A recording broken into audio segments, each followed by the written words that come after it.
ఈ వీడియోలో మనము రెండవ శక్తివర్మ గురించి నేర్చుకోబోతున్నాము. రెండవ శక్తివర్మ ఎవరంటే రాజరాజ నరేంద్రుని యొక్క సవతి సోదరుడైనటువంటి 7వ విజయాదిత్యుని యొక్క కుమారుడే శక్తివర్మ. అయితే రాజరాజ నరేంద్రుడు తన పరిపాలన అయిపోయిన తర్వాత, తను మరణించిన తర్వాత 7వ విజయాదిత్యుడు ఈ తూర్పు చాళుక్య రాజ్యాన్ని ఆక్రమించుకోవడం జరుగుతుంది. ఆక్రమించుకొని తన కొడుకైనటువంటి శక్తివర్మను రాజుగా ప్రకటిస్తాడు. అయితే ఆల్రెడీ మనం విమలాదిత్యుని యొక్క సోదరుడు శక్తివర్మ ఈ వేంగి చాళుక్య రాజుగా పరిపాలించాడని నేర్చుకున్నాం. కాబట్టి 7వ విజయాదిత్యుని యొక్క కుమారుడిని రెండవ శక్తివర్మగా మనం పరిగణిస్తున్నాము. అయితే మనకు రాజరాజ నరేంద్రునికి అప్పుడు సపోర్ట్గా ఉన్నటువంటి రాజులు చోళ రాజులు. అప్పుడు ఆ కాలంలో ఉన్నటువంటి చోళ చక్రవర్తి వీరరాజేంద్రుడు. ఈ వీరరాజేంద్రుడు ఏం చేస్తాడంటే ఈ 7వ విజయాదిత్యుని యొక్క కుమారుడైనటువంటి రెండవ శక్తివర్మని హతమార్చి మరి ఈ రాజరాజ నరేంద్రునికి ఉన్నటువంటి కుమారుడు రెండవ రాజేంద్రుడిని వేంగి రాజుగా ప్రకటించడం జరుగుతుంది. దీనికి ప్రతిఫలంగా ఈ రెండవ రాజేంద్రుడు తన మేనమామ అయినటువంటి వీరరాజేంద్ర చోళుని యొక్క కుమార్తె మధురాంతకను పెళ్లి చేసుకోవడం జరుగుతుంది. అయితే కొంతకాలానికి మళ్ళీ ఈ 7వ విజయాదిత్యుడు ఏం చేస్తాడంటే ఈ రెండవ రాజేంద్రుని తరిమేసి వేంగి ప్రాంతాన్ని ఆక్రమించుకుంటాడు 7వ విజయాదిత్యుడు. అయితే ఏం తోచిన పరిస్థితుల్లో ఈ రెండవ రాజేంద్రుడు తంజావూరికి పారిపోయి చోళరాజుల యొక్క ఆశ్రయంలో ఉంటాడనమాట ఈ రెండవ రాజేంద్రుడు. మరి ఆ కాలానికి చోళరాజుగా ఉన్నటువంటి వీరరాజేంద్రుడు కూడా 1070 నాటికి చనిపోవడం జరుగుతుంది.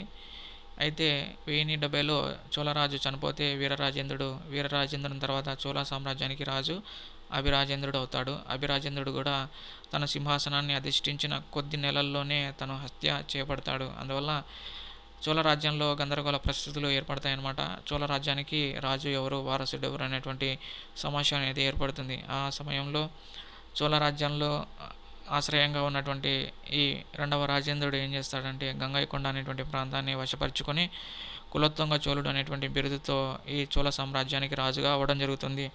తాను చోళ రాజ్యానికి రాజుగా అవ్వడంతో పాటుగా ఈ వేంగి రాజ్యాన్ని ఆ చోళ రాజ్యంలో కలిపి పరిపాలించడం జరుగుతుంది.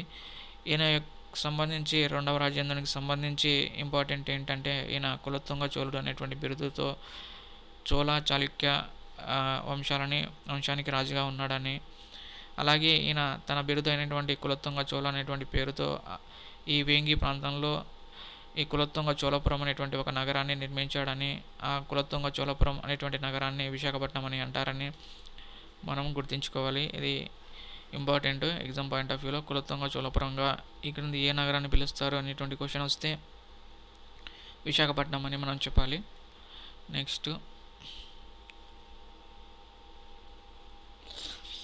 Wait for some time, it's not okay. మరి ఈ కులోత్తుంగ చోళుని గురించి మనకు తమిళ కవి అయినటువంటి జయంగొండార్ అనేటువంటి కవి తను రాసినటువంటి కళింగత్ అనేటువంటి గ్రంథంలో ఈ కులోత్తుంగ చోళుడు కళింగ అనేటువంటి ప్రాంతాన్ని జయించినట్టుగా కులోత్తుంగ చోళుడు లేదా రెండవ రాజేంద్రుని గురించి జయంగొండారు కళింగత్ అనేటువంటి గ్రంథంలో పేర్కొనడం జరిగింది. ఈ కళింగత్ అనేటువంటి గ్రంథము తమిళ గ్రంథము, ఇది కూడా ఇంపార్టెంట్. జయంగొండారు రచించినటువంటి గ్రంథం ఏది అంటే కళింగత్తు అని గుర్తుంచుకోండి. మరి ఈ చోళ చాళుక్య వంశం అనేది 1075 నుంచి మరి కాకతీయులు ఈ వేంగి ప్రాంతాన్ని ఆక్రమించుకునేంత వరకు కూడా ఈ ప్రాంతం అనేది చోళ చాళుక్య రాజులే పరిపాలన చేశారనేటువంటి విషయాన్ని కూడా మనం గుర్తుంచుకోవాలి. చాళుక్య రాజ్యాన్ని మొదటగా ఏ విధంగా ఏర్పాటైందన్నటువంటి విషయం గురించి ఒకసారి చూద్దాము. దక్షిణ పథంలో విష్ణుకుండినులు కదంబులు బలహీనపడుతున్నటువంటి టయాన్ని అదనుగా చూసుకొని మొదటి పులకేసి బాదామి అనేటువంటి ప్రాంతాన్ని రాజధానిగా చేసుకొని స్వతంత్ర బాదామి చాళుక్య రాజ్యాన్ని దక్షిణ పథంలో ఏర్పాటు చేయడం జరిగింది. మొదటి పులకేసి యొక్క కుమారుడైనటువంటి కీర్తివర్మ ఈ బాదామి చాళుక్య రాజ్యాన్ని విస్తరింపచేయడం జరిగింది. మరి కీర్తివర్మకు పుట్టినటువంటి కుమారుడే రెండవ పులకేసి. ఈ రెండవ పులకేసి బాదామి చాళుక్య రాజుల్లో చాలా గొప్ప రాజు.